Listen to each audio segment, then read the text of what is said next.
এত সম্পদ দিয়ে কি হবে, এত ব্যস্ততা দিয়ে কি হবে তোমার? স্টপ, থামুন, অনেক হয়েছে। আম্মা থামুন, take a rest, take a breath and think about death.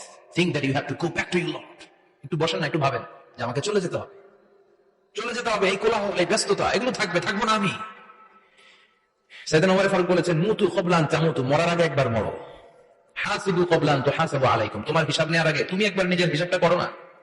কাগজ বের করে একটু লিখো না, কি কি ভালো কাজ করছিল, যেগুলো দিয়ে নাজাতের ওসিলা হতে পারে। 1 2 3, আর কি কি আকাম কুকাম করছো দেখো না, লিখে দেখো তোমার অবস্থাটা কি। মরার আগে একবার মরো। মরার আগে খাটের মধ্যে শুয়ে শটান করে চোখ বন্ধ করে একবার মরার ভান করে দেখেন কেমন লাগে। চোখটা বন্ধ করেন আর ভাবেন আপনি নাই, কি কি হতে পারে ভাবেন।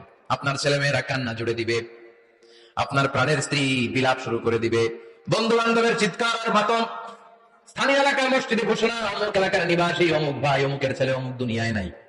সব আত্মীয়রা চলে আসবে, ফেসবুকে স্ট্যাটাস দেয়া হবে, সবাই সবাইকে জানাবে বিকাল 4টায় অমুক হাই স্কুল